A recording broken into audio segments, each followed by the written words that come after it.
안녕하세요.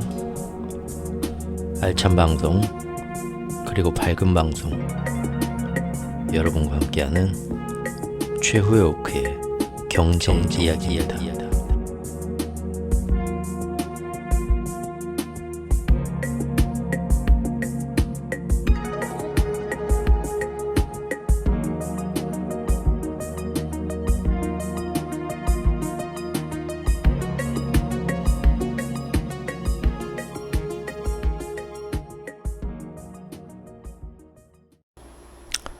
안녕하세요. 다들 잘 지내고 계신지 모르겠네요. 9월인데도 지금 낮에는 너무 뜨겁습니다. 밖에서 일하시는 분들 정말 더우실 것 같아요.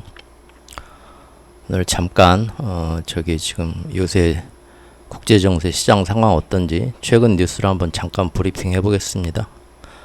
일단 일본에서는 엔화가 지금 절대 달러 대비 환율이 안 떨어지고 있죠. 예, 지금 엔화 가치가 계속 폭락이 됐는데 여러 가지 부작용이 생기는데 안 맞고 있는 그런 움직임 우리가 전부터 살펴봤죠. 오늘 어떤 거 볼까요? 아무래도 이번에는 예전과 달리 150엔까지는 그냥 참아보겠다는 이상한 똥꼬집이 나오고 있습니다. 자, 오늘 뉴스인데요. 엔화 가치가 최근 10개월 만에 최저로 떨어졌다. 드디어 일본 재무성에서 구두 개입을 했습니다. 지금 뭐라고 나왔냐면 모든 선택지를 배제하지 않고 적절히 대응할 것이다. 높은 긴장감을 갖고 주시하고 있다. 하지만 이런 구두 개입에도 이날 한때 도쿄 외환시장에서 엔달러 환율은 147.8엔까지 치솟아서 올해 들어 최고치를 기록했다. 즉 엔화 가치는 작년 11월 상승 이후 10개월 만에 최저 수준으로 지금 떨어져 있다라고 합니다. 이런 식으로 나오니까 작년 9월에 세계적으로 위기가 좀 왔을 때 그때 일본 정부가 그 엔화 약세를 막기 위해서 가지고 있는 미국 국채를 대량으로 어마어마하게 팔아가지고 달러를 마련해서 외환시장을 방어했었죠. 제가 예전에 여러 번 말씀드렸죠. 그때 여기 나오네요.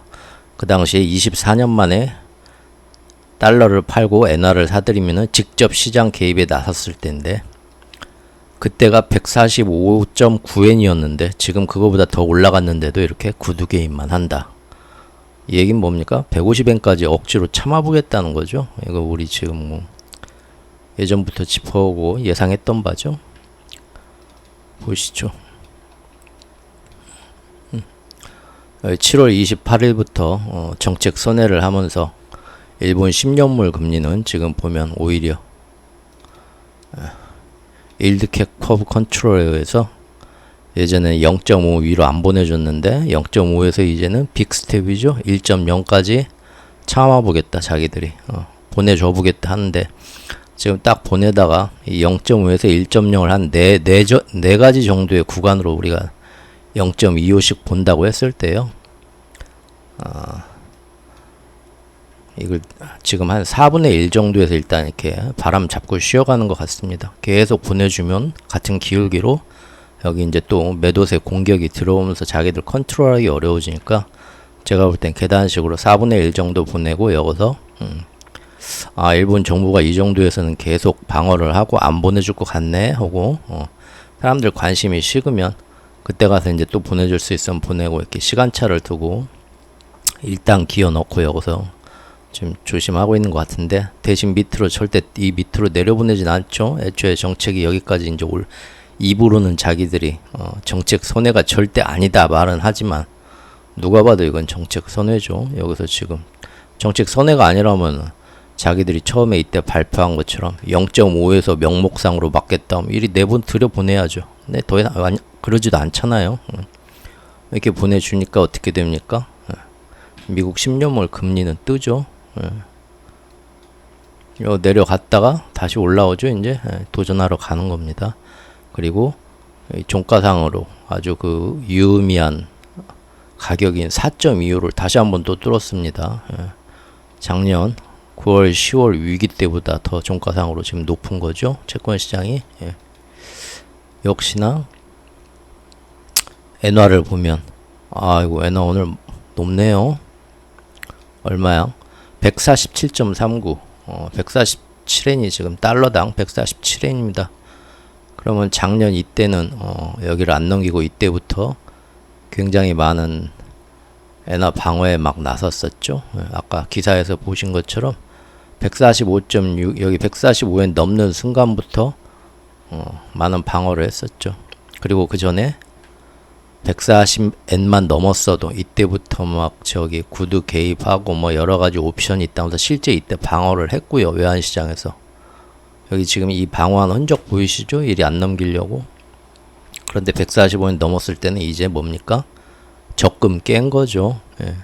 들고 있는 전 세계에서 두 번째로 많이 들고 있는 미국 국채를 냅다 팔아가지고 냅다 팔면은 이때 어떻게 되나요? 미국 국채 매도세가 쏟아져 나오니까 미국 국채 가격이 이 영향을 받아서 폭락하고 급락하고 그리고 국채 금리는 올라가겠죠. 미국 10년물 국채 금리입니다. 여기 보시면 딱 그때 10월 14일 그때부터 여기도 같이 뜨잖아요. 위기가 오잖아요. 예. 서로 이제 이런 연관성이 있는데 지금 미국이 금리 인상을 동결한다. 앞으로 연착륙이라서 더 올릴 필요도 없다. 조만간 인하할 거다. 저번 파월의 잭슨홀에서도 별다른 얘기가 없었다. 그래서 월가에서는 공식적으로 더 이상의 금리 인상은 없다. 긴축은 사실상 끝났다고 봐야 된다. 그런 식으로 자기들끼리 결론을 내렸죠. 긴축이 끝났으면 이제 채권 가격은 슬슬 올라가면서 금리가 더 오르는 거, 연준이 금리를 더 올릴 걸 반영하지 않고 내려와야 되죠. 그런데 안 내려오고 오히려 그 당시 작년 10월에 위기 상황, 금융 위기가 전 세계에 오나 했을 때처럼 다시 올라간 겁니다. 왜 저기 금리 인상 저기 내린다는데 금리 인상 더 이상 안 한다는데 앞으로는 왜 안 내려오죠? 그거 보니까 뭡니까? 역시 우리가 봤던 것처럼 일본이 정책 선회하면서 그때부터 올라가가지고 지금 여러가지 일본, 중국 그런 데서도 미국 국채도 못 사주고 미국 재무부에서는 지금 하반기에 장기채 엄청나게 올리고 거기다 이제 여러가지 신용 평가사가 나와서 또 바람 잡고 하면서 한번 찔렀던 거죠. 예. 경제지표도 잘 나오고 지금 경기 침체도 앞으로 없고 연착륙이 된다 하면은 이것도 안정이 돼야 되죠. 그런데 이상하게 안정이 잘 안 됩니다. 그래서 요새 주식시장도 갈팡질팡하죠. 결국은 일본 정부의 일본 중앙은행과 일본 재무부의 이런 액션들이 채권 시장이 쉽게 이 불안정이 안정이 되게 이 동요가 안정이 되게 하지 못하고 오히려 불안을 더 키운다는 겁니다. 왜죠? 지금 하는 거 보면 이게 일본 엔화인데 예전에는 여기서부터 엄청나게 지금 방어하고 개입하고 그러다가 여기서부터는 못 참겠습니다. 우리 적금 깹니다 하고 직접적으로 개입을 아까 본 것처럼 뭐 24년 만에서 우르르 국채를 팔아가지고 미국 국채를 팔아서 내렸는데 올해는 제가 이거 쭉 얘기 그때마다 드렸었죠.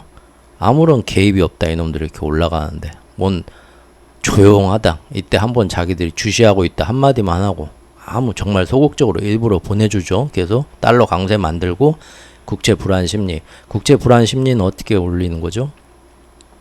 오늘같이 이렇게 147엔이 넘었는데도 뭐 전 국채를 뭐 매각을 해가지고 작년에 이랬으니까 이번에도 이러지 않을까 불안한데 계속 지켜보고 있다 한마디 좀 소극적으로 오늘같이 이제 구두 개입하고 너무 소극적인데 뭐 지금 그렇게 크게 화 안 내는데 하니까 이걸로 예전 같으면 뚝 떨어졌는데 떨어지지도 않죠 지금.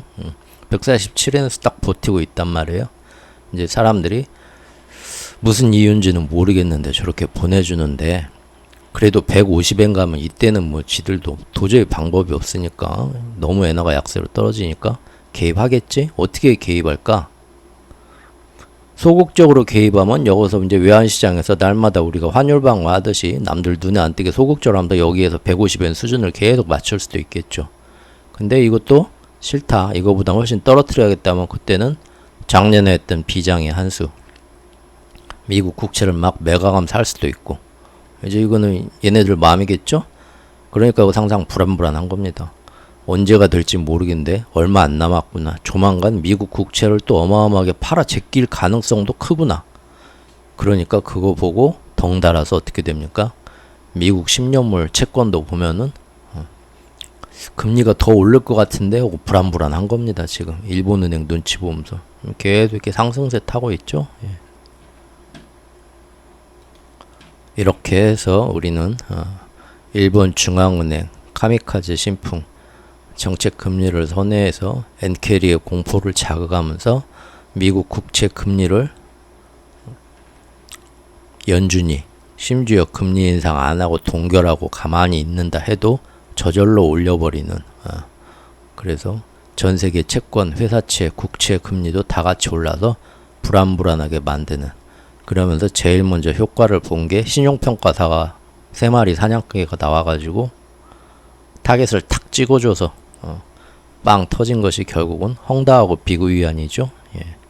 그런 식으로 지금 일본과 미국 그리고 G7 전 세계의 어떤 그 통화를 이용해서 화폐를 이용해서 경제계에서 건물주 입장이 돼서 우리가 1년 동안 열심히 전 세계 나라들이 일한 거를 그 자본의 힘을 이용해서 금융의 힘을 이용해서 필요할 때마다 한 철씩 수확해 나가듯이 쪽쪽 빨아먹던 얘네들이 이번에도 겸사겸사 가장 그 패권 도전국들 중국을 중심으로 해서 쓰러뜨리고 다시 또 달러 강세를 이어가면서 패권을 이어가기 위해서 이렇게 모든 것이 다 수요와 공급에 의해서 자연스럽게 이루어지는 보통 대부분의 순진한 사람들이 생각하는 것처럼 자본주의 시스템이 그렇게 가는 것 같지만 이 안에서 자기들의 막강한 영향력을 행사해서 기축통화라는 근본유제를 벗어나서 얼마든지 통화를 찍어내면서 자기들이 모든 것을 조정할 수 있는 힘을 가졌기 때문에 자본시장에 이렇게 서로 정치적인 서로 간의 어떤 필요에 의해서 맺은 미략과 그걸로 이제 자기들이 움직이는 이 숨어있는 어떤 계획에 따라서 전 세계 채권금리 시장을 올려서 경쟁국들과 이렇게 금융 공격, 화폐 공격을 지금 그래서 사실 금융 전쟁이 일어나고 있는 모습을 방금 일본 엔화와 일본 국채 금리로 살펴봤습니다. 이런 건 왜 살펴보죠? 재밌으니까요. 맞는 얘기인데 이런 움직임을 알고 있어야 자신의 자산 가치를 미리 지키죠. 지키는 방법은 자기가 저기 뭐 이런 얘기도 들어보고 저런 얘기도 들어보고 공부하고 해서 자기가 깨달은 만큼 자기가 지켜야 됩니다. 이거 다 이렇게 계속 말씀을 드렸는데 이해도 잘 안 된다 해가지고 그러니까 어떻게 하라고요 하고 생전 얼굴도 한번 안 본 유튜브에서 알게 된 저한테 방법을 알려달라. 여기에 투자하면 되냐 그렇게 물어보시면 저도 굉장히 그거는 어떻게 말씀드리기 힘듭니다. 남의 어떤 그런 거에 대해서 함부로 제가 뭐 돈 받고 리딩 해주는 사람도 아니고요. 이렇게 저렇게 다만 제 의견이 어떤가 정도는 제가 소극적으로 알려드릴 수 있지만 이렇게 하시라 저렇게 하시라 못합니다. 저는 지금 어떻게 하고 있는지는 다들 아시죠. 하지만 옛날부터 아주 오래전부터 저는 그렇게 시작을 해왔기 때문에 포지션을 안 바꿔도 크게 지금 뭐 지금 중간에 근데 절 따라서 포지션을 따라한다고 하면 서로 이제 그렇죠. 양복 한 벌이 아니라 뺨만 3대 때리고 끝나는 거니까요. 그럼 이해해 주시고요. 그래서 덕분에 미국 국채 금리는 다시 또 뜨는 중이라는 걸 아까 보셨죠. 이렇게 뜨고 있습니다. 다시 또 4.25로 해서 주식 지금 잘 버틴다 하는데 제가 아까 오전에 빨래 좀 하고 잠깐 어제 뭐 시장이 어땠는가 좀 이렇게 한번 살펴봤습니다. 근데 보니까 뭐 4.25서 로또 이제 채권 금리가 올랐는데 나머지 다 우수수 못 버팁니다. 지금 버티는 건 시장에 딱 빅테크 7개예요. 어제 제가 슬쩍 보니까 그러더라고요. 볼까요 한번? 슬쩍 보니까 어제 뭐 다우존스 쓴피가 0.4 정도 떨어졌고요. 나스닥 종합인 조금 떨어졌고 러셀은 굉장히 많이 떨어졌죠. 금리에 민감한 러셀은 그냥 중소기술주는 그냥 많이 거의 버림받았고요. 나스닥 100은 오히려 빅테크 중심으로 가는 기술주 뭐 이런 거 중심으로 가는 거는 안 떨어졌습니다. 그런데 나스닥 종합을 보면 좀 떨어졌잖아요. 이 좀 괴리가 있죠. 그 다음에 중소 기술주만 모아놓은 러셀 2000은 이렇게 많이 떨어졌고요. 이 괴리는 뭡니까? 그렇죠. 다른 애들 우수수 다 죽어 나가고 웜의 금리가 4.2로 올라 일단 버리고 딴 데로 피신해 하는데 빅테크 7개에만 모여 있다는 거예요. 그러니까 점점 그 폭이 줄어들죠. 대충 보시면 한 달 전부터 지금까지 보면 계속 그 걔네들이 살아있는 폭이 줄어듭니다. 금리가 작년 7월 말부터 해서 8월 초부터 해서 슬슬 올라와서 4.0으로 이렇게 넘어서기 시작하면서부터는 그런 거 상관없다. 경제 좋다 하면서 버티던 게 S&P 뭐 다우 뭐 할 거 없이 전부 좋았는데 점점 하나둘 전장에서 죽어 나가는 거죠. 지금 옛날 뭐 삼국지나 그런 거 보면 뭐 저기 그 뭐라고 합니까? 뭐 여러 가지 뭐 그 돌격할 때 뭐 하객진도 있고 무슨 진도 있고 뭐 이렇게 해서 적들의 꼬임에 빠져가지고 막 그 앞에 뭐 장비 같은 아주 성급한 장군이 앞에 맨 앞에서 이제 막 말을 몰고 막 저놈은 이제 패해갖고 도망치는 적군들을 그냥 보낼 수 없다. 장수 모가지를 한다 잡아야겠다 막 쫓아가는데 이제 깊은 통로로 이제 협곡 같은 데로 가게 되면 양쪽에서 이제 적군들이 매복해 있던 잠복해 있던 적군들이 이 장수들을 끌어들여가지고 함정으로 끌어들여서 옆에서부터 치죠. 그러면은 100명이 쫓아 들어갔는데 뒤를 돌아보니까 쫓아오던 애들이 하나둘 자꾸 줄어들고 이제 몇 명 안 남죠. 그러다가 이제 역으로 궁지에 몰려갖고 막 간신히 목숨만 어떻게든 살아갖고 도망치고 그런 얘기 뭐 삼국지나 예전에 그런 거 보면 많이 나오잖아요.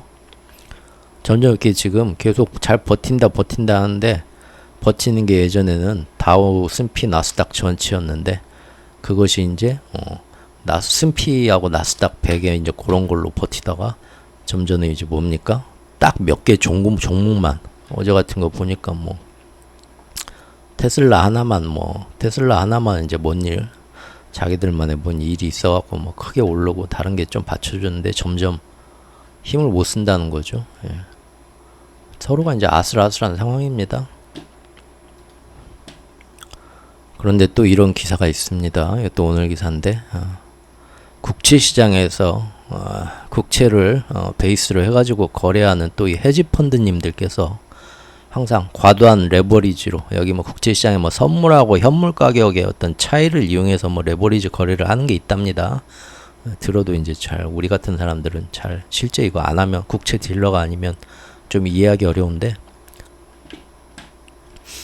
결국은 뭔 얘기냐면 우리 그 뭐 커버리지 쇼 커버링 하는 거하고 똑같습니다. 너무 저기 뭐 반대 매매 하는 거랑 그래서 갑자기 우리가 모르는 블랙스완이 오거나 갑자기 경제 연착륙이 더 좋다 했는데 갑자기 다음 달부터 뭐 인플레가 확 올라가거나 뭐 경제 지표가 어디가 안 좋게 나오거나 하면서 시장에 변화가 확 와버리면 그것 때문에 국채의 어떤 반대였던 매수나 매도세가 갑자기 들어오게 되면 한 방향만 보고 이렇게 레버리지 걸어갖고 헤지펀드에서 이제 그 걸어놨던 것들이 쇼커버링 반대 매매 들어오듯이 되면서 시장의 변동성이 굉장히 커져서 국제시장의 변동성이 그걸로 해서 갑자기 커질 수 있다.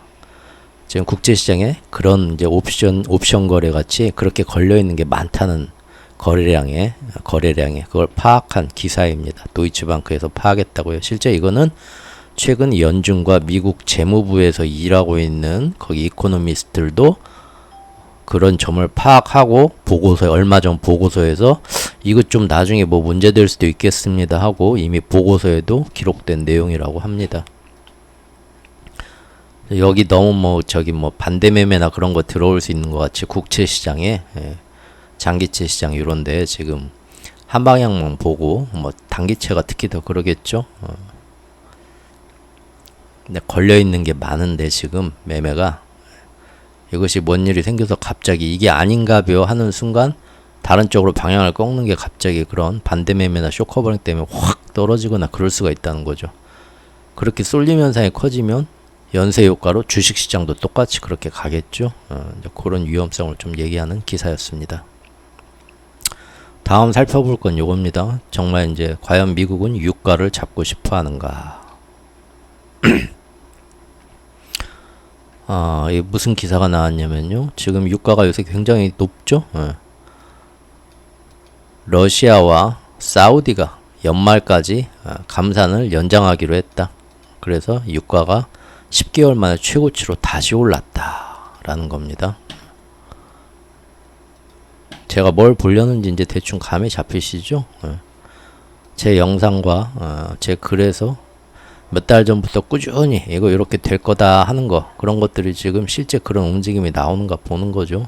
유가는 이제 연초부터 얘기했던 거 보시자고요. 이게 언제야? 작년 말부터 이 박스권, 여기 위에 박스권 보이시죠? 여기로 가다가, 그러다가 이제 금년 3월 들어와서 쭉 밑에 박스권 갔다가 한번 출렁했다가 아래 박스권에서 돌고요. 결국은 제가 이제 봤던 건 밑에 파란 점선 보이시죠? 네, 오랜만에 도너스 한번 켜봤습니다.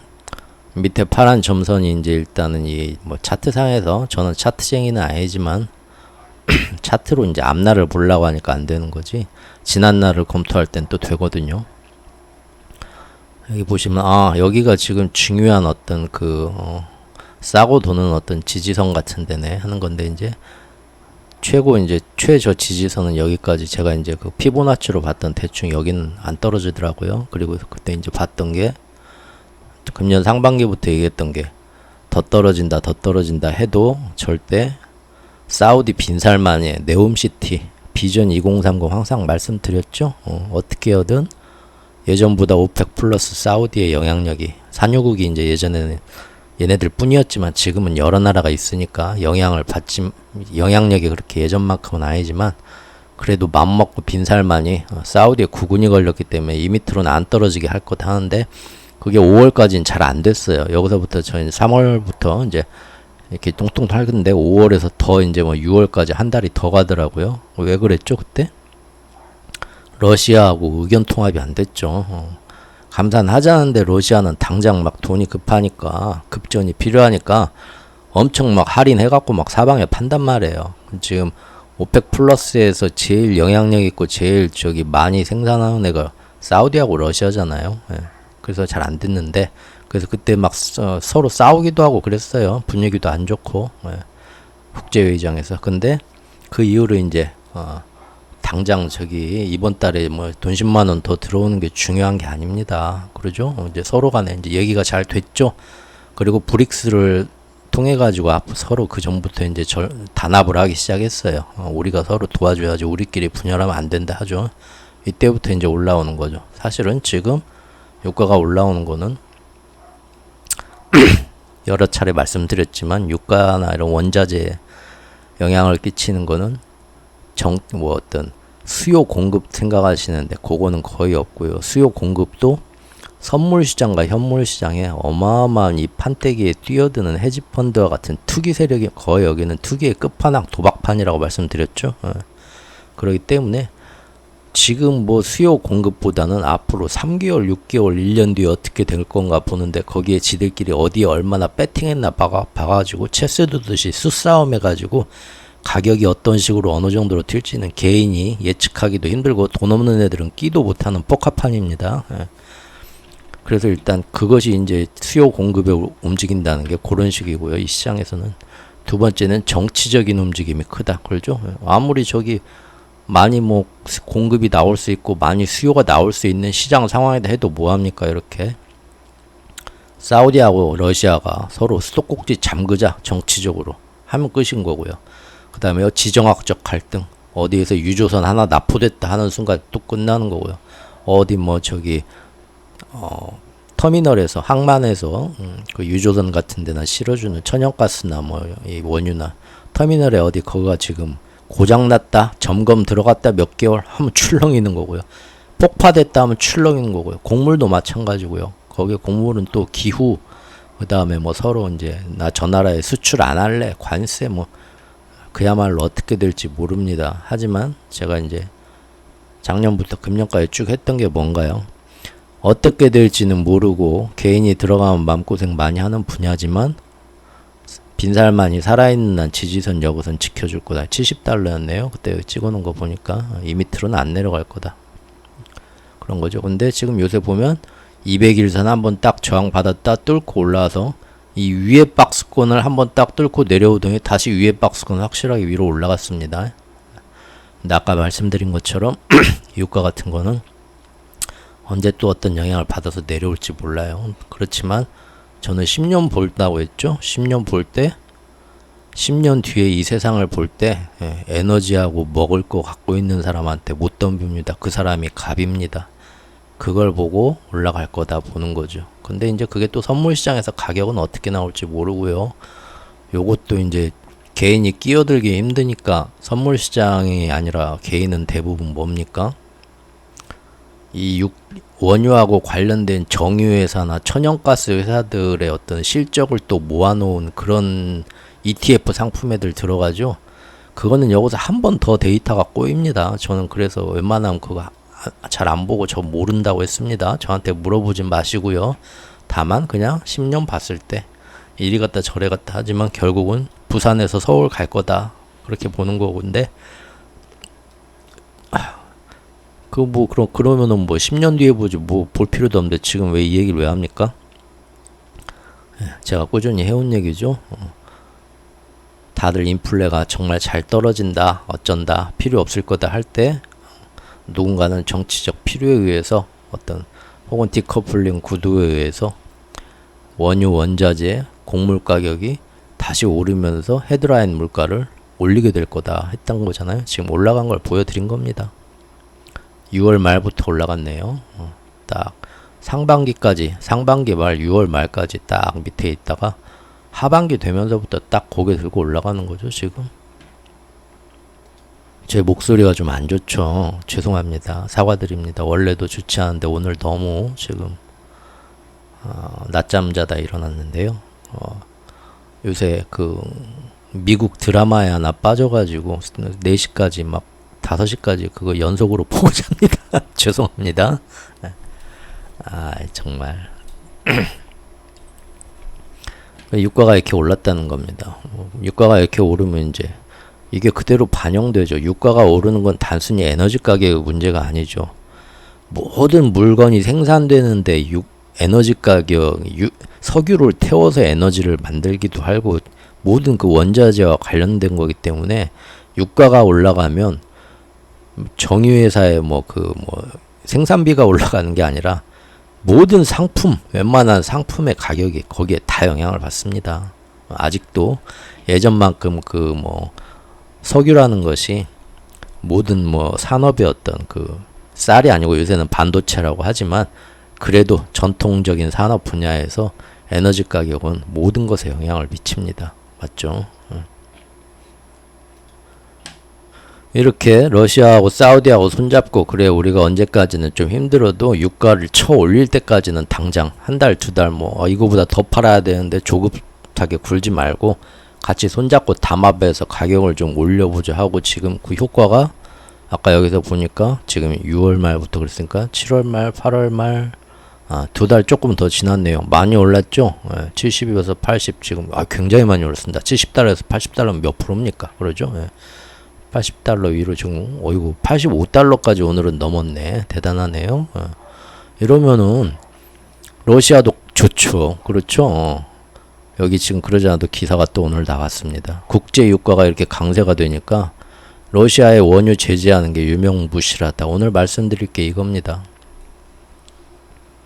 여기 보시면요. 원유 상한제는 작년 12월에 러시아를 경제적으로 제재하자 해서 러시아에 나오는 원유 가격, 그 다음에 정유회사를 통해서 정제되는 중유 가격, 경유 가격 이런 거 다 상한선을 자기들이 미국과 유럽 G7이 모여서 그걸 선적해가지고 전 세계에 갖다 파는 유조선들아 들어라. 니들이 그거를 계약을 맺고 들고 와가지고 다른 나라가 팔 때 그 계약이 우리가 정하니 가격 상한제보다 높은 가격으로 사와가지고 파는 거면은 그 해상 유조선에 대해서는 선박 보험, 그 다음에 거기에 각종 금융 이런 거 서비스 제공을 우리는 안 해주겠다.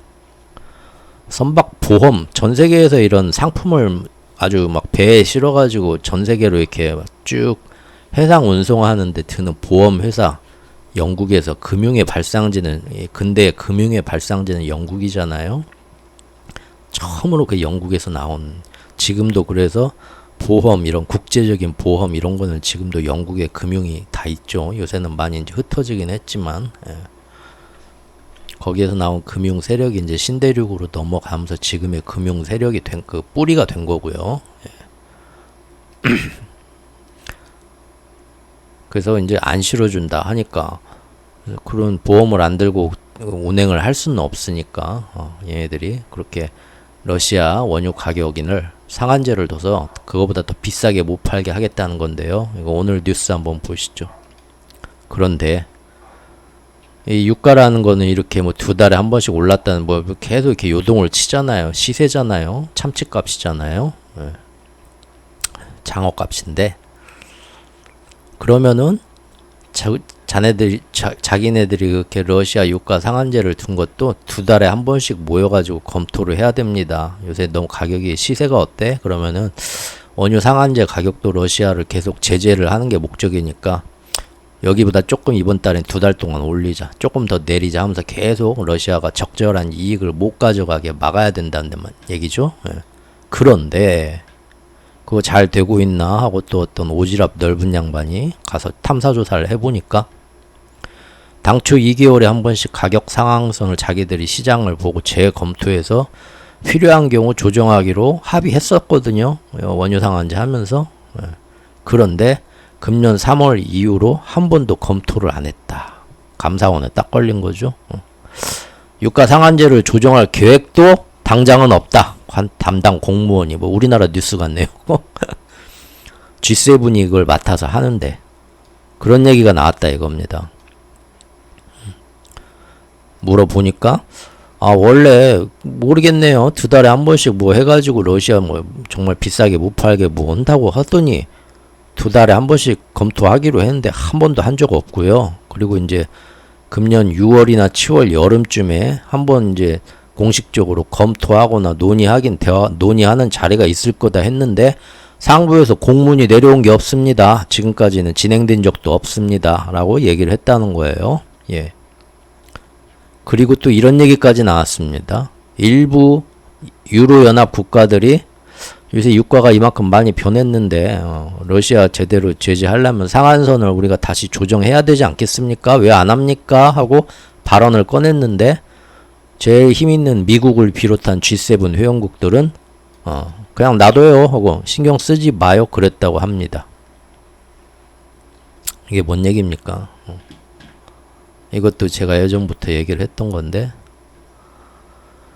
뭐 선거나 아니면 뭐 전 세계의 여론이나 그런 거를 의식을 하기 때문에 미국과 G7은 항상 우리가 인플레이션을 이렇게 잡으려고 노력한다라는 걸 정치적인 쇼를 보여주죠. 그래서 작년에도 사우디를 빈살만을 찾아가서 우리 이러지 말고 뭐 유가를 어떻게 잘해봅시다.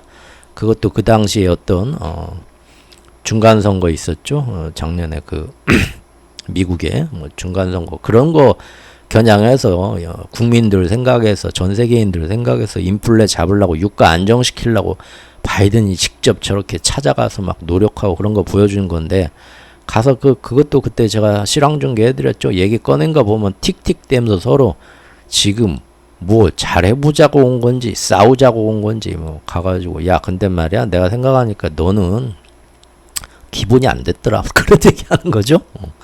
뭐 뭔 얘긴가?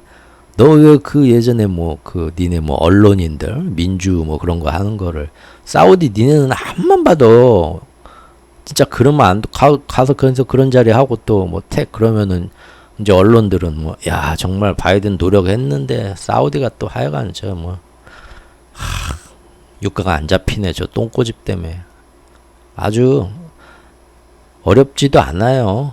우리나라 평균 가방끈 길이면 몇 가지 기사들만 쫙 보면서 큰 흐름만 봐도 알 수 있는 건데 대중들은 생각을 안 하죠. 그렇게 넘어가는 겁니다. 그러니까 지금 요새도 보면은 뭐 이란 그 이후로도 제가 몇 번 얘기했죠. 작년부터 지금까지 이란에 가서 뭐 저기 뭐 어떻게 우리가 너희들 다시 핵 협정에 어떻게 잘 복원시켜 줄 테니까 세계 유가가 이렇게 올라서 불안하니까 이란 니네 그 원유도 제대로 생산해서 세계 시장에 나올 수 있게 우리가 도와줄게. 그러려면 니네가 핵 협정에 들어야 하는데 우리 미국이 가서 막 건너가서 또 열심히 노력하는 것처럼 그때마다 언론에서는 드디어 이제 유가가 안정되고 이란의 석유도 나올 거다.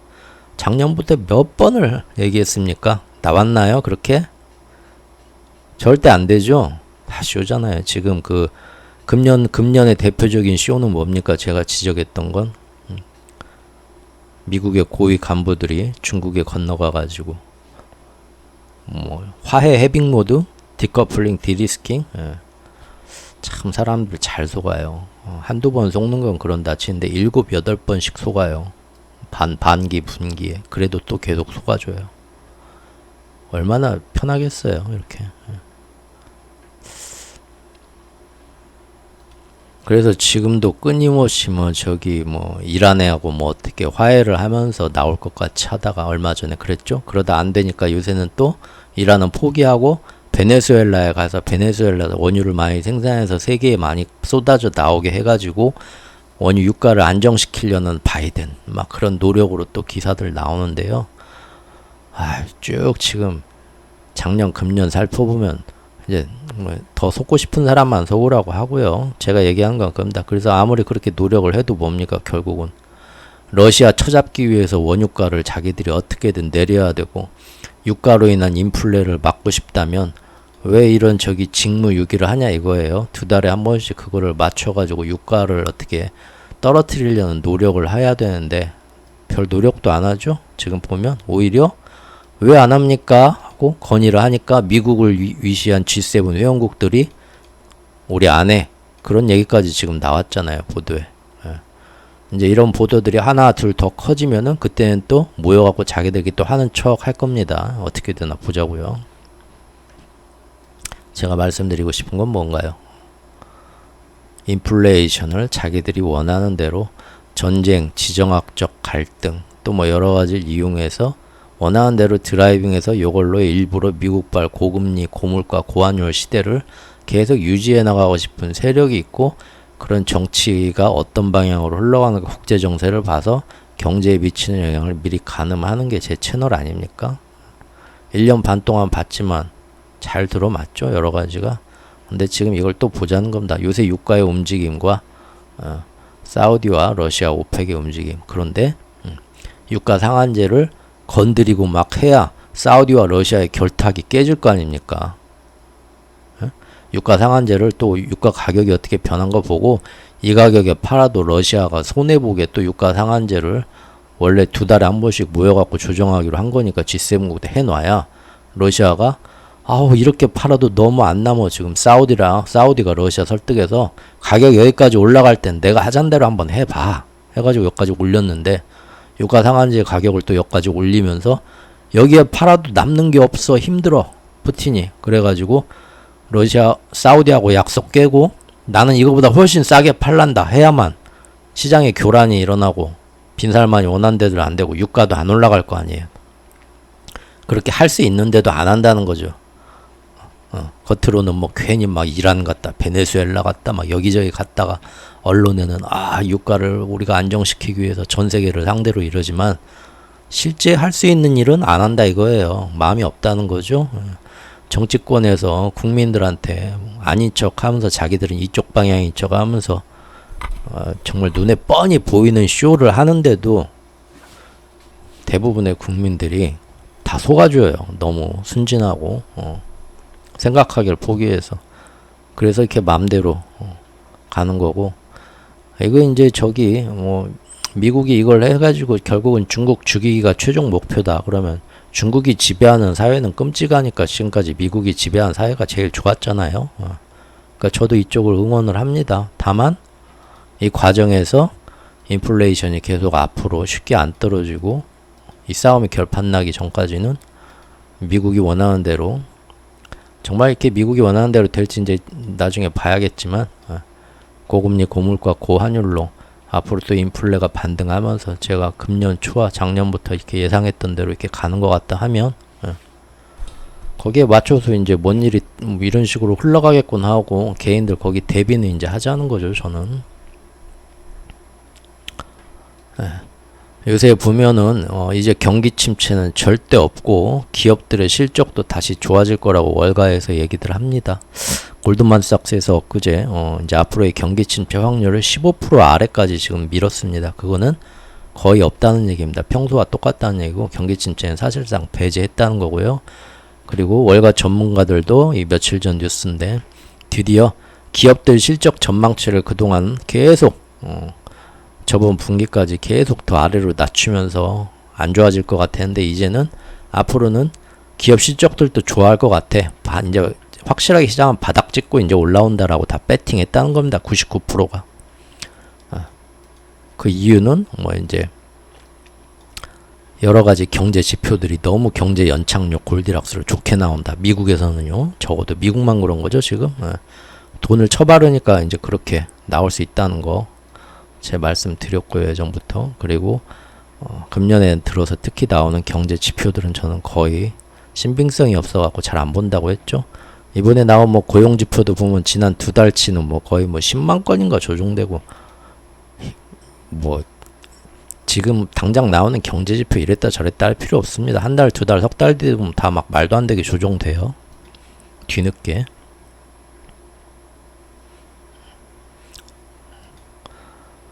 그런데 실제는 제가 이제 금년 상반기에도 어마어마하게 많은 미국의 힘든 기업들이 고금리 때문에 다 무너져 간다 했는데 최신 8월 데이터가 또 오늘 나왔네요. 8월 한 달만 봐도 미국 기업의 파산이 작년에 비해서 뭐 50% 이상인가 어마어마하게 급증했다. 그 이유는 기준금리 인상 탓이다라는 기사입니다. 한번 보시고요. 물론 뭐 중복으로 뭐 집계되는 게 있기도 한데 그런다 해도 확실한 거 하나는 평소에 비해서 지금 고금리 때문에 많은 기업들이 다 계열사 정리하고 문 닫고 파산 신청하고 지금 작은 기업만 그런 게 아니라 이제는 대기업도 그러기 시작했다라는 겁니다. 예. 그 얘기 나왔고요. 그리고 경기 침체 없다. 앞으로 월가는 모든 기업들이 이제는 더 실적 좋아지기 시작한다라고 배팅을 했는데 오직 은행권에서만 금융권에서만 아니다. 앞으로 더 힘들어진다 하면서 대손 충당금 현금 4,300조 원 쌓아뒀다. 경기 둔화를 우려해서.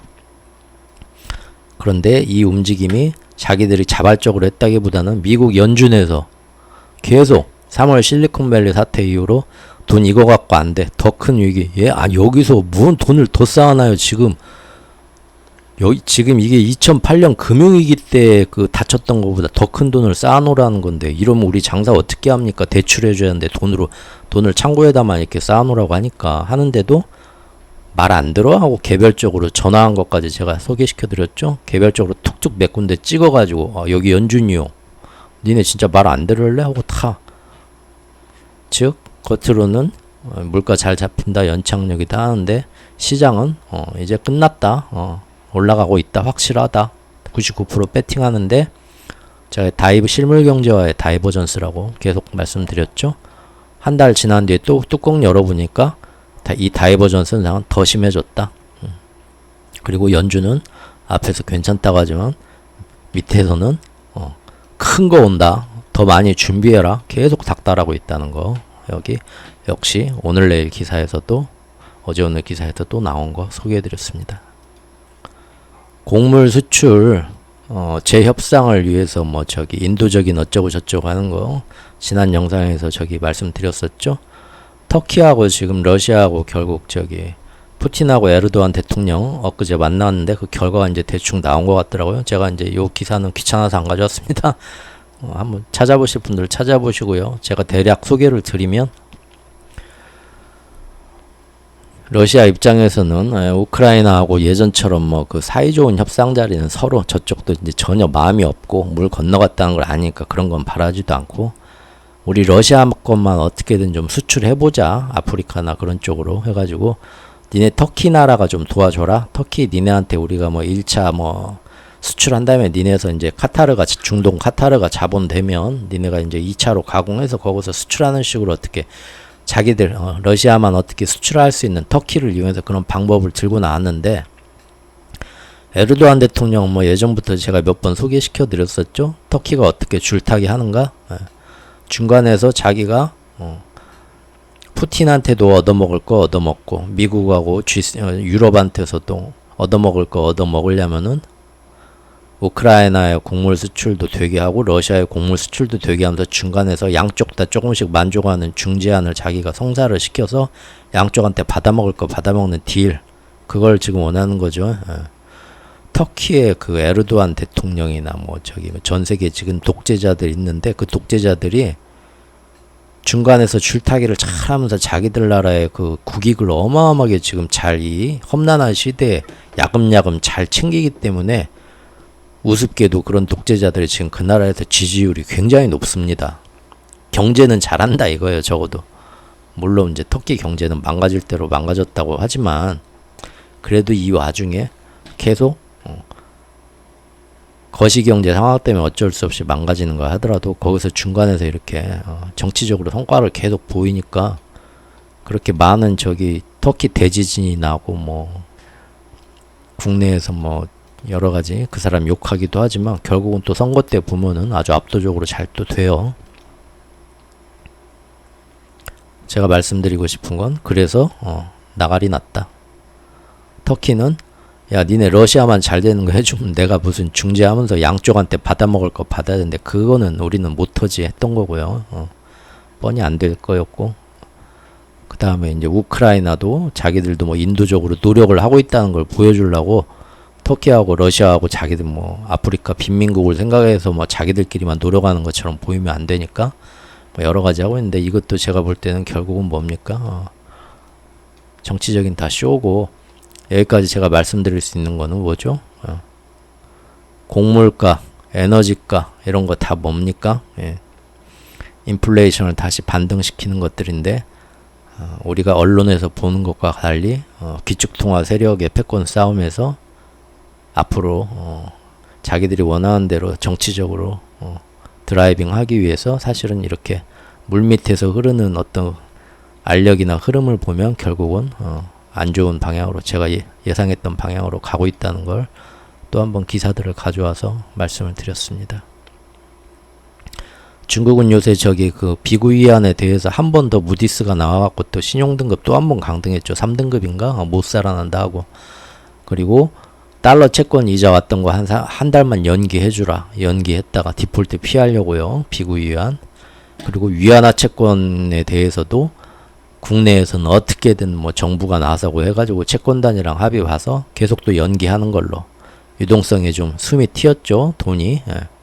그런데 외국 채권단하고 하는 달러 채권 이자는 한 달이 또 금방 8월 초에 이 일이 터졌으니까요. 돼가지고 바로 어젠가 그젠가 또 이제 그 이자를 줘야 되는 건데 어떻게든 줬다고 하죠. 이번에 그렇게 디폴트를 계속 여기다 이제 빚 갚아야 될 거를 한 달 뒤에 한 달만 살려줘봐 해놓고는 여기 가서는 이번에 안 갚고 좀 다음에 갚게 특히 이제 국내 채권화 국내 위안화 채권에 대해서 그렇게 어떻게 국내 채권에 대해서 이제 중국 정부가 상당한 입김을 가지고 좀 조정 컨트롤을 할 수 있으니까요. 공산사회니까 우리나라하고 틀리죠. 예.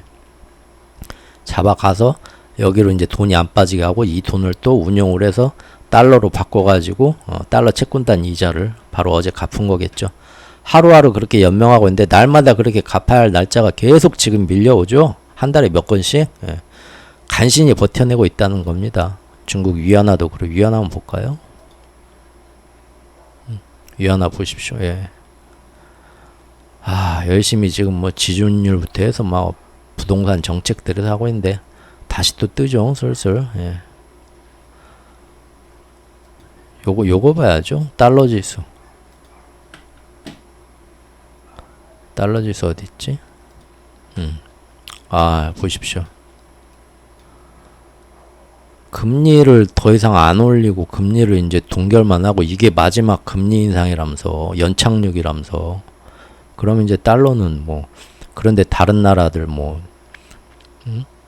유럽의 뭐 엔화 저기 뭐 유럽이나 뭐 일본이나 이제 좀 더 앞으로 금리 인상 할 일만 남았고, 그러니까 달러는 가치는 계속 떨어져야 되죠. 그래서 전문가들이 여기 올랐을 때도 아이 걱정 마라, 떨어지게 돼 있어. 올라도 여기서부터는 떨어지게 돼 있습니다. 102.99 가기 전에 안 떨어져, 올라가. 102.94하고 103.8 이거 제가 적어놓은 중요한 라인 안에 박스권에 갇혀가지고 좀 이러니까 이거 떨어져야 되는데 이상하네 하다가 이제 여기 내려온 게 거 봐요. 이제 떨어집니다. 달러는 곧 조만간 폭락하게 돼 있습니다. 또 이제 재밌어요. 그런 거 이렇게 제가 이렇게 빨래하면서 지켜보면 우리 참 다들 열심히 사는구나.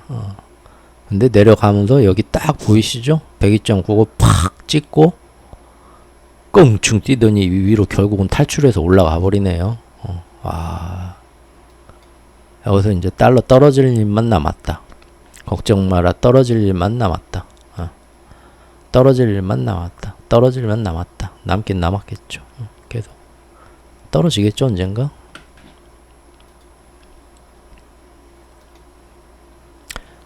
어쨌든 중국은 지금 비구위한 간신히 힘겹게 막아내고 있고요. 그리고 엊그제 7월 차이신 저기 서비스 물가지수부터 해서 뭐 경제 지표들 PMI인가 나왔죠. 7월은 어떻게든 뭐 6월 달엔 잠깐 그럴 수 있는데 자기들이 잘 막아갈 거다. 뭐 7월, 8월 하는데 더 안 좋게 나왔죠. 이제 내수 서비스 제조업 그런 것도 위축 국면에 들어간 게 지금 나왔습니다. 중국 경제가 수출이고 내수고 점점 더 위축되고, 어떤 지금 대규모 재정 부양책, 금리 인하책을 꺼내놓지 않으면 여기서 살아날 방법은 찔끔찔끔 이런 걸로 해서 지금 살아날 문제들이 아니다. 우리 상반기 내내 지금 예상했던 거잖아요. 중국 시리즈로 중국 박사님들 되셨잖아요. 제 영상 보신 분들은. 어디 가서 이제 저기 뭐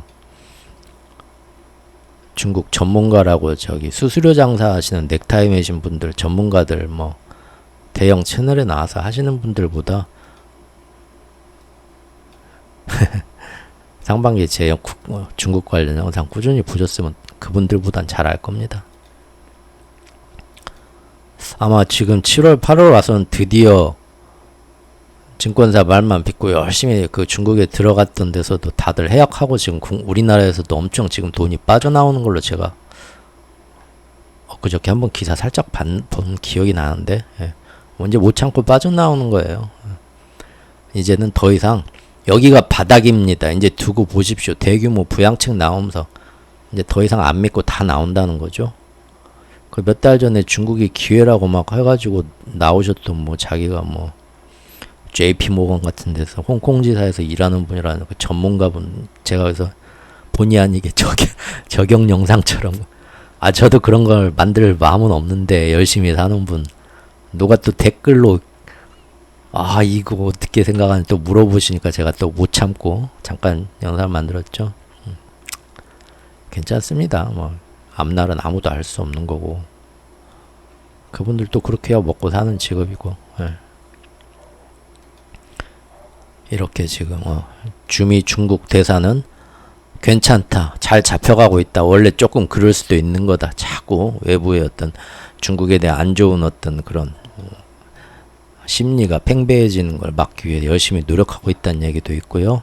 시진핑 엊그저께 뭐 원로들하고 공산당 원로들하고 모임인데, 야 지금 경제 이런 식으로 가면 안 된다. 너 뭔가 좀 확실하게 마음을 바꿔야 된다. 그런 얘기 하니까 그 시진핑이 돌아와서 아주 막 짜증을 엄청 내 탓이냐? 다 전 정권 탓인데 하면서 짜증냈다는 기사도 있고요. 지금 굉장히 결국은 힘들 중국 어떻게든 버텨낸다 말은 하지만 정말 스트레스 100%를 받고 있다는 걸 알 수가 있습니다. 이걸 왜 보죠, 우리가? 하반기에 중국이 이렇게 해서 결국 못 일어나고 터지면 우리도 준비해야 된다는 거죠. 뭐 저랑 같이 꾸준히 같이 경제 보신 분들은 많이들 준비하고 있을 거라 봅니다. 그걸 뭐 인버스를 사야 됩니까? 저 그런 거 몰라요. 물어보지 마세요, 제발.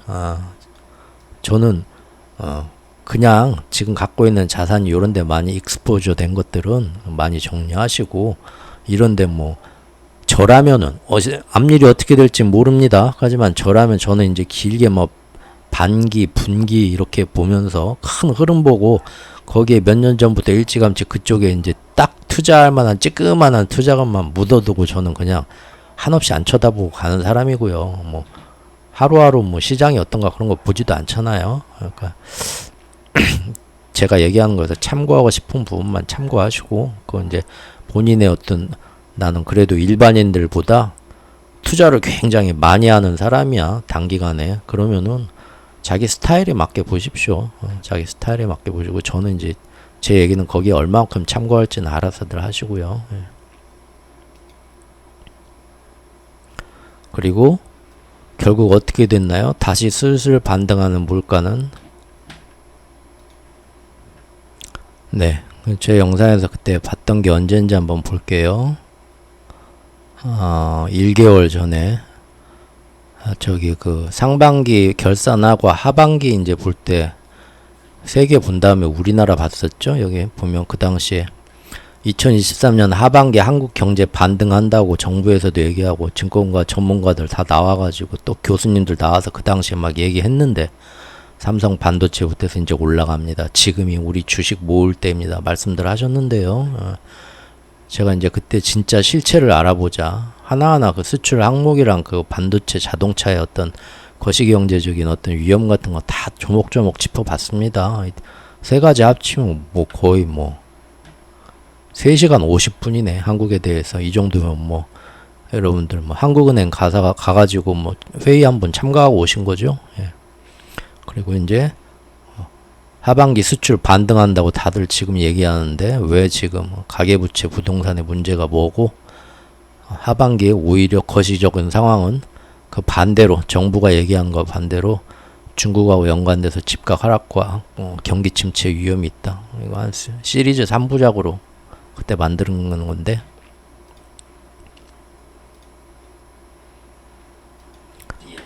7월 말에 만든 영상들이네요. 근데 결국 어떻게 됐나요? 기저효과로 반짝 뭐 수출 잘 되고 저기 물가 잡혀간다 하는데 결국 뭡니까? 지금 벌써 엊그젠가 저기 그 7월 소비자 물가 우리나라 오늘 나왔나? 어제 나왔나? 예. 갑자기 크게 반등했죠? 그 안에 내용 살펴보면 뭡니까? 결국은 휘발유 에너지 값이 다시 올랐어요. 그리고 곡물 값이 다시 올랐어요. 뻔하잖아요. 이게 영향 오히려 미국보다 우리가 이거 곡물 가격, 에너지 가격 왜 우리가 먼저 영향받죠? 예, 에이, 죄송합니다. 이렇게 자꾸 제가 언제부턴가 이렇게 물어봐요. 여러분들한테 마치 그 수업 받고 나서 뭐 시험 보는 것처럼 건방지게. 죄송합니다. 저도 모르게 자꾸 답답해서 한 얘기 또 하려니까 저도 답답해서 항상 제가 그 강조했던 게 뭐였나요? 에너지 곡물 가격이 에너지는 중동의 에너지나 뭐 이런 뭐 전쟁 우크라이나 전쟁으로 영향이나 에너지나 어쨌든 사우디나 뭐 그런 데서 나오는 것도 전부 뭡니까? 아시아에서 다 실어가잖아요. 그리고 오펙에서 가격 저기 올리고 사우디가 할 때 일단 아시아로 수출되는 가격부터 올리는 거 제가 여러 번 보여드렸잖아요. 그래서 지금같이 뭐 원유가가 오른다 하면 그런 거 원유 생산 하나도 못하고 무조건 다 수입만 하는 나라 중에서 특히 아시아 국가들 우리죠 뭐 우리부터 영향이 팍 제일 먼저 온다는 거예요. 그러니까 이번에 에너지 가격의 변동이 굉장히 크게 나왔죠. 미국 같은 경우는 아주 조금 얼마 안 나왔는데 우리는 바로 영향받는 거죠. 곡물 가격 역시도 뭐 지금 우리 뭐 여름 뭐 태풍이나 저기 폭우 가뭄 이런 영향 지금 시장 가서 과일 한번 사보세요. 여러분 놀래요 놀래. 사과값이 한우값이에요 지금. 정말 부자님들 먹어요. 그 맨날 그 예전에 보면은 미국에서 그 그로서리 식료품 파는 그런 마트 같은 데 가면 부자 동네에 있는 백인들 부자 동네에 있는 데 가면 막 그 브로콜리부터 해가지고 뭐 양상치부터 해가지고 그런 거 막 몸에 좋은 유기농 엄청 비싸게 과일 그러죠. 근데 저기 이제 못 사는 히스패닉이나 저기 뭐 소수인종 사는 그런 동네 마트 가면 그로서리 그런 거 하나도 없죠. 전부 막 스팸이나 해서 제일 그 싸구려 막 유전자 조작식품 먹으면 살은 디륵디륵 뛰지만 뭐 저기 막 혈관 꽉꽉 막혀서 엄청 빨리 죽는 거 제일 싼 음식들 마트에 들어와 있는 것부터 틀리잖아요. 미국 항상 그러잖아요. 지금 우리나라도 그렇게 됐어요. 저기 탁그막 정말 멋진 그 신도시 부자들 사는 강남이나 그런데 앞에 그 유기농 막 저기 야채 채소 파는 데는 부자님들 드시는 거고요. 저 같은 사람은 이제 시장에서 이제 제일 싼 어디 이상한 저기 그런 거 먹겠죠. 그래서 우리나라 벌써부터 소비자 물가 예상으로 크게 반등했다. 다시 물가 오르게 되는데 하반기에 어떻게 경제 잘 되겠어요? 내수가? 수출은 상반기 뭐 잘 잡힌다 뭐 계속 무역 수지 흑자다 뭐 난리하지만 맨날 제가 불황형 흑자라고 계속 짚어줬죠. 그리고 상반기 기저효과 때문에 그것도 있다는 거. 근데 지금 보면 계속 수출 불황형 흑자라는 게 지금 계속 더 나오고 있습니다. 상저하고는 점점 뭐 하반기에 경제 수출 반등하는데 점점 불투명해지고 있죠. 벌써 지금 그때 하고 지금 한 달 반 정도 지났는데 벌써부터 그런 얘기 나오죠. 하반기 6개월인데 한 3개월 지나고 그런 얘기 나오는 것도 아니고 왜 이런 것들을 못 보지? 나같이 멍청한 사람도 대충 봐도 견적이 나오는데 꼭 보면 이게 다 돈 때문에 그래요. 돈 때문에. 모든 사람이 나와도 여러분 그런 혹시 저기 이런 경제나 주식 시장에 이번 팬데믹 때 많이 관심을 가지게 돼서 이런 해외 주식 같은 거 특히 이제 많이들 이렇게 관심을 갖고 들여다보는 분들 많이 생겼잖아요. 그러면은 날마다 그 저번 간밤에 미국 시장이 어땠는가 이렇게 서머리에서 보여주는 기사나 그런 유튜브 같은 거 빠지지 않고 이렇게 열심히 챙겨보시는 분들 계실 겁니다. 아마 틀림없이 이제 좀 나도 좀 한번 좀 많이 좀 알고 좀 공부 좀 하자 관심을 가지고 재테크에 그런 거 이제 얼마나들 해보셨는지 모르겠지만 뭐 6개월 1년 이상 해보셨다 하면 슬슬 견적이 나와야 돼요. 그 견적이 뭐죠? 그 견적은 이제 우리가 저기 학교 다닐 때 어렸을 때 학생일 때도 시험 보고 나서 왜 틀렸나 뭐가 틀렸나 하고 모여가지고 그거 그래서 틀렸구나 보지 않으면 다음 시험 볼 때 전혀 그 실력에 향상이 안 되죠. 저도 똑같다고 생각합니다. 보면 날마다 뭐 어떤 종목이 오른 이유가 뭐고 왜 그날 주가가 흔들렸는지가 뭐 채권 금리가 어떤가가 보고 뭐 정말 그 유명한 투자 회사나 뭐 그 기관지나 아니면은 뭐 정말 유명한 사람들이 나와서 앞으로 시장은 어제는 이것 때문에 흔들렸는데 그 영향 때문에 이렇게 될 거고 경제 지표가 이렇게나 막 들으면은 정말 그렇구나 막 공부하고 그러시죠. 한 달, 두 달 지나서 봐봐요. 그때 그 하루하루 보고 했던 얘기 아무 의미가 없습니다. 결국은 그걸 뭐 1년, 2년 이렇게 좀 관심 있게 좀 진중하니 날마다 그걸 보신 분들은 나중에 이제 그게 이제 언젠가 딱 깨달을 때가 오실 거예요. 그날 뭐 대단한 놈이라고 미국 놈들 영어로 딸랑딸랑 하면은 낫잖아. 뭔가 좀 괜히 있어 보여갖고 길 가다가 영어로 말 걸면 나도 모르게 막 오줌이 찔끔하고 했는데 지나 보니까 걔네들이 떠드는 얘기도 결국은 우리나라하고 똑같구나. 뭡니까? 그때 지 입장, 지가 속한 회사, 지가 속한 투자 기관, 지가 지금 자기 고객들한테 지금 밀고 있는 포트폴리오 거기에 그리고 내가 지들이 들고 있는 뭐 채권이나 주식에 대해서 이 가격이 올랐으면 하는 은근히 내렸으면 하는 마음. 제가 아까 얘기한 것처럼 그 홍콩지사 우리 그 매니저분이 자기도 거기서 수수료 장사해야 되니까 와서 중국이 앞으로 살아날래나 죽을래나 잘 모르는 상황에서 자기는 무조건 좋은 쪽만 보고 여러분한테 얘기를 하는 거죠. 근데 여러분들은 그 양반이 JP모건에서 일했으면은 뭐 온만 내가 저런 사람하고 말이나 섞을 수 있을래나 그런 어떤 싹도 그 사람 말에 현혹이 되잖아요. 결국은 날마다 미국 증시 간밤에 누가 어쨌다 누가 어쨌다 로버트가 어쨌다 레리가 어쨌다 알도 못하는 애들이 뭐 어쨌다 저 사람이 월가에 1티업 그 구루야 어쨌다 하더라도 그때 보면은 다 그 상황에서 지들 유리한 대로 해석하고 말한 거고 앞날은 아무도 모르고요. 제가 항상 하는 얘기죠. 투자 결과 나중에 딱 열면은 어떻게 되나요? 월가의 전설이고 저 사람 거기서 날마다 보통 저 월가의 유명한 저기 트레이더 팀장 반기 실적이 어땠나 보면은 결국은 우리 동네 아파트 앞에 상가 저기 공인중개사 우리 저기 그 목포에서 온 우리 박씨 아줌마 자기도 미국 주식 시작한다고 나한테 저기 키움증권 깔아달라고 했던 양반인데 그 양반하고 수익률이 비까비까 하네? 별 차이 없네? 수익률 1위는 누구지? 침팬지네. 실험실의 침팬지네. 그렇게 되는 거거든요. 결국은 그때 뭐 하루 뭐 어쨌다 저쨌다 그래서 이럴 거다 보는 거 한 1년 쭉 열심히 보시면 거기에서 이제 시장을 보는 여러 가지 뭐 모르는 용어도 알고 뭐가 어떻게 움직인다는 그런 시스템은 파악은 하시겠지만 날마다 거기서 지들이 제일 똑똑하다고 해서 나오는 애들 말 들어봤자 나중에 다 시험지 답안지 검사하는 것처럼 왜 틀렸나 뭐가 틀렸나 따져보는 것처럼 보면은 큰 의미 없습니다. 결국은 부산에서 서울 간다. 그거를 자기가 볼 줄 알아야 되고 부산에서 서울 가는 동안 천안으로 갔다. 어디로 갔다. 뭐 빠지고 구미로 갔다. 이렇게 빠지는 거 그거 가지고 막 그때 뭐 세상이 다 이리 쏠린다 저리 쏠린다 하는데요. 그런 큰 의미가 없죠. 결국은 다 장사빨이라는 겁니다. 장사빨. 장사꾼들이고요. 다 자기들의 목적이 있어서 해주는 얘기입니다. 여러분들 옆에 와가지고 야 그 오빠랑 헤어져. 저기 뭐 그런 안 돼. 다 여러분들 친구 같지만 헤어지고 나면 그 오빠랑 다시 사귀는 게 바로 그년이에요. 믿을 건 나밖에 없다. 그러니까 뭐 하루하루 뭐가 어쨌네 저쨌네 하지 말자 이겁니다. 예.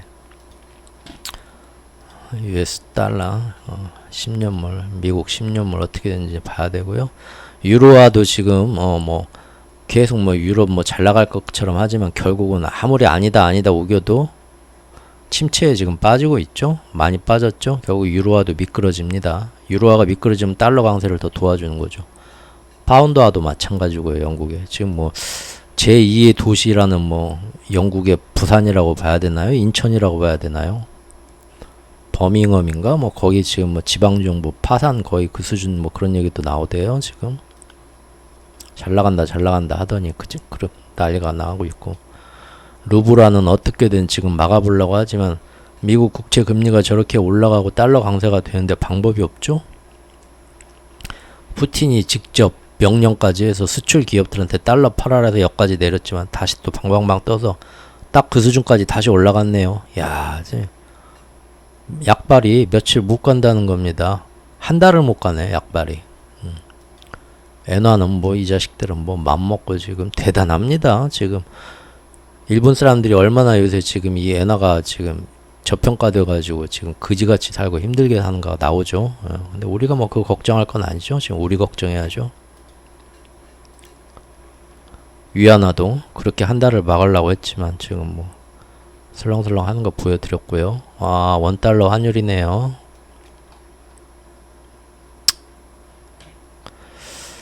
하, 1345원 열심히 잘 막아갖고 내렸습니다. 그리고 뭐 미국의 금리 인상 끝났다 뭐 어쩌다 하면서 저번 주까지 많이 내려가지고 아 역시 그럼 그렇지. 그 날마다 시장에서 얘기하는 것만 믿고요. 전문가랑 그러지만 갑자기 또 올라가죠. 슬슬 국채 금리랑 이런 거 앞으로 떨어질 이유가 없잖아요. 여기서 계속 윗단계에서 지금 놀겠다고 들어왔어요. 그래서 지금 이 박스권에 갈 거냐 이 박스권을 넘어갈 거냐라는 거는 이제 제가 말씀드린 것처럼 드라이빙 하는 애들이 지금 시즌 4에 와가지고 언제 중국과 브릭스에 대해서 강펀치 컨비네이션을 날리냐에 따라 달려 있는 거예요. 이제 조심하실 분들은 조심해야죠. 원달러 환율은 지금 아마 여기 돈 많이 썼을 겁니다. 우리나라 많이 썼을 거예요. 이번 저기 8월달에 외환부에 꽤나 썼을 겁니다. 이거 막으려고. 지금 여기서 못 막으면 하반기에 정말로 뭐 미국이 갑자기 금리 인상 고삐를 땡기거나 중국이 터지거나 했을 때 우리 정말 같이 빵빵 터져나가는 거 알거든요. 한국은행이. 그래서 일단 어떻게든 그런 일 터지기 전에 이 밑에다가 주차시켜 놓고 싶을 겁니다. 1300원 밑으로 다시 내려가기는 힘들지 그럴 수 있을지 모르겠지만 맘 같아서는 이 밑에서 이제 그런 위기를 막고 싶겠죠. 근데 여기서 위로 이 1345원과 1450원 위로 뜬 상태에서 이제 하반기에 중국의 경제위기 때문에 우리나라도 수출 반등 못하고 터진다? 그런 걸 막게 되면 그러면 골치 아파져요. 그래서 이 밑에서 폭탄 언패물 최대한 언패물 밑에서 지금 막고 싶은 심정일 거라고 저는 봅니다. 그래서 이때 아마 돈 좀 썼을 거예요. 이번에는 다시 근데 속절없이 뜨죠. 왜 뜨죠? 아, 지금 달러가 이만큼 다시 104점 위로 올라갔고 그렇게 올려준다고 지금 일본 놈들이 미친 짓 하고 미국 10년물 금리가 다시 4.2로 뜨는데 중국은 그 공격 받아갖고 해롱해롱 하면서 지금 부동산 폭탄 하루하루 그냥 후 불어가면서 폭탄 돌리게 하면서 위안화도 뜨는데 그 와중에 다른 거 다 떠주잖아요. 지금 쭉 봤잖아요. 그 어떻게 우리가 지금 돈 적게 쓰고 많이 쓰고 문제가 아니죠. 예. 이 문제가 있다는 겁니다. 원유 아까 봤고요. 중요한 이 박스권 벗어나서 위로 일단 갔는데 원유는 워낙에 이제 왔다 갔다 하니까 뭐 일직선으로 올라가진 않겠죠. 여기까지 오늘 또 잠깐 시장의 모습 봤습니다. 원래는 전쟁의 위기, 국지전의 위기, 그래서 아시아 쪽하고 우리 한국에 지금 하반기 때 얼마나 전쟁의 위험이 커지는가, 요거 지금 예전부터 써놓은 글인데 저 앞쪽에 쭉 여러가지 시리즈로 했는데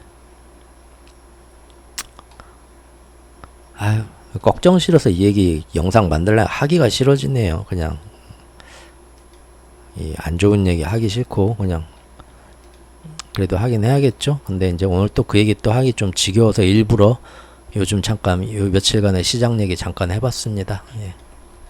여러분들도 저녁에 재밌는 드라마 한 편 보시기 바랍니다. 감사합니다.